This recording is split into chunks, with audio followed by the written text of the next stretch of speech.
श्री गणेशाय नमः। सभी भक्तों को मेरा राम राम।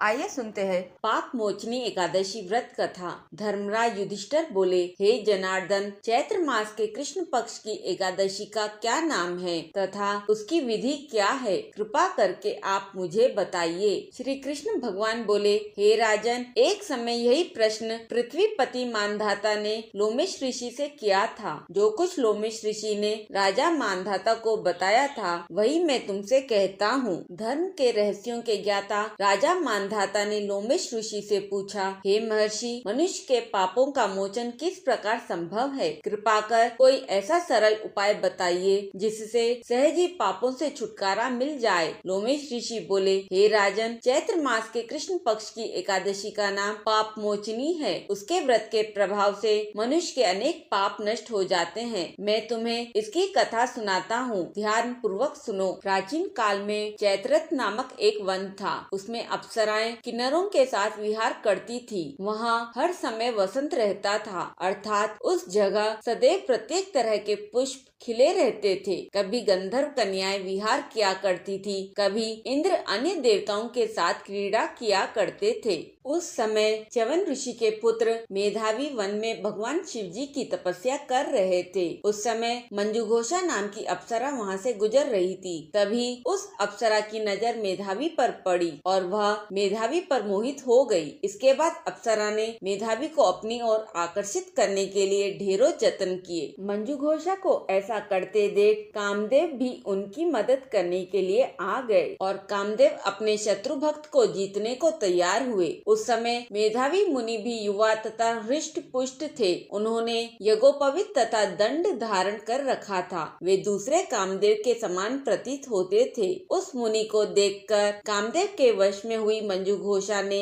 धीरे धीरे मधुर वाणी से वीणा पर गाना शुरू किया तो मेधावी मुनि भी मंजुघोषा के मधुर गाने पर तथा उसके सौंदर्य पर मोहित हो गए। वह अप्सरा मेधावी मुनि को कामदेव से पीड़ित जानकर उनसे आलिंगन करने लगी। मेधावी मुनि उसके सौंदर्य पर मोहित होकर शिव रहस्य को भूल गए और काम के वशीभूत होकर उसके साथ रमण करने लगे। उस मुनि को काम के वशीभूत होने के कारण उस समय दिन रात का कुछ भी ध्यान न रहा और बहुत समय तक वे रमण करते रहे। तदुपरांत मंजुघोषा उस मुनि से बोली, हे मुनि, अब मुझे बहुत समय हो गया है, अतः स्वर्ग जाने की आज्ञा दीजिए। उस अप्सरा की बात सुनकर मुनि बोले, हे सुंदरी, संध्या को तो आई हो, प्रातःकाल होने पर चली जाना। मुनि के ऐसे वचनों को सुनकर अप्सरा उनके साथ रमण करने लगी। इसी प्रकार उन्होंने साथ साथ बहुत समय बिताया। एक दिन फिर मंजुघोषा ने मेधावी मुनि से कहा, हे देव, अब आप मुझे स्वर्ग जाने की आज्ञा दीजिए। इस बार फिर मुनि ने कहा, हे सुंदरी, अभी तो कुछ भी समय नहीं व्यतीत हुआ है,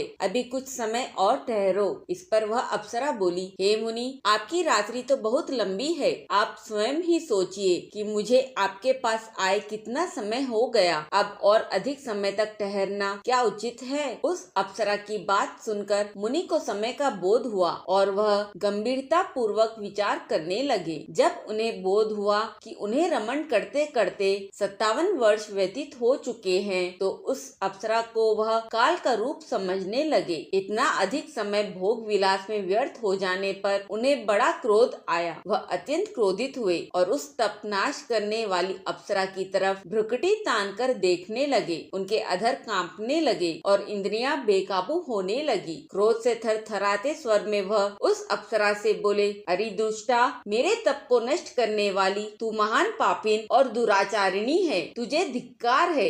अब तू मेरे शाप से पिशाचिनी हो जा। उन मुनि के क्रोध युक्त शाप से वह पिशाचिनी हो गई। फिर व्यथित होकर बोली, हे मुनि, अब मुझ पर क्रोध को त्याग कर प्रसन्न होइए और कृपा करके बताइए कि इस शाप का निवारण किस प्रकार होगा। विद्वानों ने कहा है, साधुओं की संगत अच्छा फल देने वाली है, इसलिए आपके साथ तो मेरे बहुत वर्ष व्यतीत हुए हैं, अतः अब आप मुझ पर प्रसन्न हो जाइए, अन्यथा लोग कहेंगे कि एक पुण्य आत्मा के साथ रहने पर मंजुघोषा को पिशाच पिशाचनी होना पड़ा। मंजू घोषा की बात सुनकर मेधावी मुनि को अपने क्रोध पर ग्लानि भी हुई और अपनी अपकीर्ति का भी भय हुआ। अतः पिशाचनी बनी मंजू घोषा से उन्होंने कहा, तूने मेरा बड़ा बुरा किया है, परंतु फिर भी मैं तुझे इस श्राप से छूटने का उपाय बतलाता हूँ। चैत्र माह के कृष्ण पक्ष की जो एकादशी है उसका नाम पाप मोचिनी है। उस एकादशी का व्रत करने से तू पिशाचनी की देह से छूट जाएगी। इस प्रकार मुनि ने उसको समस्त विधि बतला दी। फिर अपने पापों के प्रायश्चित के लिए वे अपने पिता च्यवन ऋषि के पास गए। च्यवन ऋषि अपने पुत्र मेधावी को देखकर बोले, हे पुत्र, तूने ऐसा क्या किया है? तेरे समस्त तप नष्ट हो गए हैं, जिससे तुम्हारा सारा तेज क्षीण हो गया है। मेधावी लज्जा से सिर झुकाकर बोले, पिताजी, मैंने एक अप्सरा से रमण करके